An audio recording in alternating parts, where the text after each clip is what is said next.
hordoftoota sukkaaree tuub jira jirtu bakka jirtanitti nageenyatti haa ta'uun irraa amanitee sinaageettu isiniin jedha. Warroonni YouTube chaanaalii kiyya faaraa taata YouTube kiyya subscribe laayikii gochuudhaan maatii naaf ta'an isiniin jedha. Maatiin kiyya immoo irra deebiidhaan baga nagaan dhuftanii welcome isiniin jedha. Har'a viidiyoo gabaabduu qabadhee dhufe innis maaliidha waan Oromoo Oromiyaa keessatti ta'amaa jiruu fi waan hedduu nama rakkisaa jiru irraa dubbachuu barbaada. Innis maaliidha hidhuunis mirga isaanii ajjeesuunis mirga isaanii ta'ee jira. Warra Itoophiyaa faarsifanaa fi warra Oromoo bulchaa jirra yookaan Oromoo seera dhoowwinaa yookaan Oromoo mirga hin qabu dubbachuuf falmachuuf mirga hin qabu jedhu kana baay'ee gaaffii namatti ta'a jechuudha. Namni dhalatee tooni akkamitti mirga dubbachuu yookaan mirga falmachuu fi dhaba namni kamiyyuu hin dhabu. Falmachuunis deeggaruunis jibbuunis mirga isaaniif iyyuu akkuma beekamu deeggada jaalabbii raggaasaa mana hidhaatii baasanii sa'aatii tokko booda immoo deebisanii hidhanii jechuudha. Kuni waan tuffii uummata keenyaaf qabanii fi waan uummata keenya tuffatanii jechuudha. Nuti gaafa jaalabbii raggaasaa ba'ee jiranii sa'aatii tokko irratti sooshaal miidiyaa kana irra bittinneessanii tooni dhuguma ba'a hayyuu kenna jedhanii tooni eeganii Jawaarii fi Baqqalaa Garbaa Hamzaa Booranaa hidhamtoonni siyaasaa warreen kaanillee faana bahanii jedhanii uummanni Oromoo abdiidhaan eeguu turanii jechuudha. Deebisanii baasanii sa'aatii tokko booda immoo deebisanii hidhanii jechuudha. Kuni maal namatti mul'ata?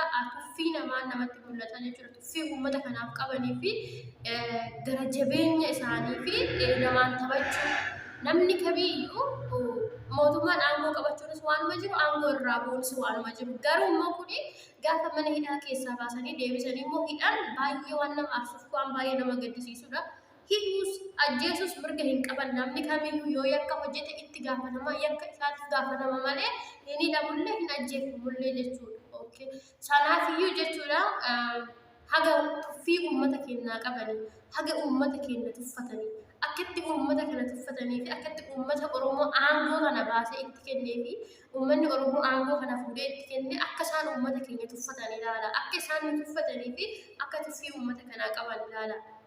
Baasanii deebisanii hidhuun maal jechuudha? Nuti gaafa jaalabbii raggaasaan bahee jiru Jawaar Mohammadii fi Baqqalaa Hamzaa waan hayyoonni Oromoo hundumtuu warri hidhamtoonni siyaasaa hin bahan jennee abdiin eeguu jirra.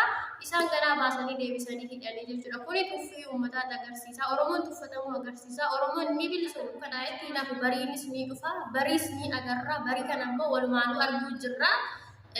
Ani biyya namaa taa'ee nan bilisoomsa yookaan inni biyya namaa taa'ee yookaan isheen biyya namaa jecha ni bilisoomti irra waan qabnuu fi haala qabnuun haala dandeenyuun waraana bira dhaabbannee woboo bira dhaabbannee woboo gargaarree afaan qawweetti malee kan isin amanaa jirtu. Itoophiyaan tuni namni beeku tokko bar namni sammuu yaaduu fi namni gadi fageessee yaadu uummata kana sammuun barsiisaa sammuun amansiisaa waan jiruun barsiisa malee qawweedhaan hin bulchu afaan qawweetiin hin bulchu. Eeguma Itoophiyaan tun afaan qawweetiin falmachuu kaatee afaan qawweetiin mormiidhaaf kaatee nutillee gama kenna ijoollee Oromoo bakka jirutti walitti gurmuufnee tooni waraana bira dhaabbannee waraana haa gargaaru gaafa isaan afaan Oromootiin nu bilisoomsa afaan qawweetiin nu bilisoomsa jedhan nutillee afaan qawweetiin nu bilisoomsa malee afaan kenna nu bilisoomsu jechuudha. Saniifiyyuu gaafa akkanatti roorroon hammaattee gaafa akkanatti Oromoo akka daa'imaatti taphatanii gaafa akkanatti uummata guddaa kana hayyuu kana saba guddaa kana akkanatti dararanii Baqqalaa Garbaa abbaa isaanii hayyuu kana fuudhee hidhee dararee tooni umrii guutuu Baqqalaa Garbaa ergan aniyyuu obbeekee mana hidhoo maxxanis argee umrii guutuu mana hidhaatti dabarsa jechuun hin danda'amaa jechuudha Baqqalaa Garbaa. Saniifiyyuu hayyuu kana hidhee kaan ajjeesee kaan dararee shanee jedha bakka hundattuu waa hunda siyaasa irratti fudhatanii uummata Oromoo kana xiqqeessuu fi ajjeesuu fi cabsuu fi buqqisuu barbaadan kana uummanni Oromoo kun hin cabullee hin buqqa'ullee aangollee inuma qabata mootummallee inuma filata inuma jiraatallee inuma bilisoomallee.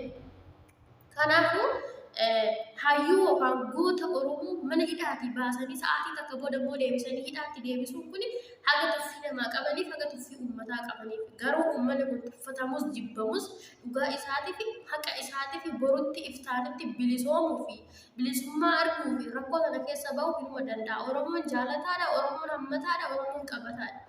Jaalala Oromoon qabuuf fuudhanii mootummaa cimsaa godhanii aangoo irraan gahanii har'a isuma dhiiga itti dhangalaasee isuma dhiiga ofiitti dhangalaasee qeerroof qarree hayyuu itti dhabee mana araakkiiloodhaan isa gahee araakkiiloo keessatti dubbisa godhe kana hara deebi'ee hidha hara deebi'ee ajjeesa hara deebi'ee darra qeerroo gaafa rakkoo itti iyyee rakkoo keessaa na baas jedhu har'a fuudhee tooni rakkootti gataa ajjeesa rakkootti gataa jechuudha. Sirni akka sirna Abiyyi Ahmed Aliin hin jiru. Hinjiru hundumtuu ni beeka, firris diinis ni beeka. Sirni akka sirna Abiyyi Ahmed Aliin hin jiru, yoomiyyuu hin jiru. Gara fuulduraattis hin dhufu, kana duras hin jiru jechuudha. Baay'ee waan nama aarsuu fi waan nama gaddisiisuu fi waan dubbachuuf illee nama rakkisu jechuudha. Kana uummanni keenya bareechee beekaa jechuudha. Jibba akka isaan Oromoodha qaban uummanni keenya illee bareechee beekaa jechuudha. Jibba kanallee ni beekaa jechuudha. Kanaaf dubbiin numatti dabalti, achi sitti jennaa numatti dabalti, achi sitti jennaa numatti dabalti jechuudha. Yoo karaa tokko ta'e karaa tokko amma deengedda wallagga Naqamtee irratti ijoollee qeerroo kana akkanatti qeerroo waa'ee siyaasaatii bilisa adda ta'an bilisa siyaasarraa adda ta'an kana gadi fuudhanii shanee jedhanii ajjeesanii yookaan falmachuu fi dubbachuun warra bosona jiru warra hidhatee bosona jiru odoo ta'ee innis falmiidhaaf bahe innis ajjeesuudhaaf bahe kanaaf ajjeefama jenna. Kun immoo qeerroon ofii jiraatu qeerroon baratee barumsa baratee toonii biddeen dhabee taa'u qeerroon ofiifuu of jiraachisuu hin dandeenye qeerroo ofiifuu rakkachaa jiru fuudhanii ajjeesanii toonii karaa irratti gatanii kan lagatti gatanii jechuudha. Kuni tuffii uummataa qabu mul'isaa jechuudha. Kanarraa as deebi'ee immoo hayyuu Oromoo hidhaadha baasanii deebisanii hidhaatti deebisanii hidhuun waan baay'ee nama aarsu waan baay'ee nama gaddisiisu. Goonni hidhaan sodaatu, dhiirri hidhaan sodaatu, hidhaan qorsuma dhiiratti. Manni hidhaa shintibeetidha. Shintibeetiin maaliif seenanii fayyadamanii bahan malee achitti nafan. Kanaafiyyuu hidhaas ni hidhaman malee achitti hin nafanii jechuudha. Hayyoonni Oromoo hidhaa tanaa yookaan dararaa tanaa harka hin kennan diinaf harka hin laatan. Goonni Oromoon Oromoo madhalata goonni dus gootuma dhalata dhaloonni qubee warri amma jiru kun warri amma reeffu dhalatee tooni obbaraa jiru kun warra ammaa kana caalan sirna isaa yookaan gara fuulduraatti dhaalummaa isaa gabrummaa hin dhaabsisu uummata isaa yookaan dhaloota isaa gabrummaa hin dhaabsisu bilisummaa dhaabsisa malee kana firris diinnis hundumtuu bareechee beekaa jechuudha. Kanaafiyyuu Oromoon goota har'as burus goota hidhamuunis gootummaadha. Osoo akka gadhee ta'e osoo akka yartuu ta'e hayyoonni keenya osoo kan harka kennu osoo handiin irra fiigu ta'e hin hidhamu garuu gootummaa isaatiin hidhame. Hidhamuun isaa goota borus iftaanis har'as jabinaadha nuuf goota.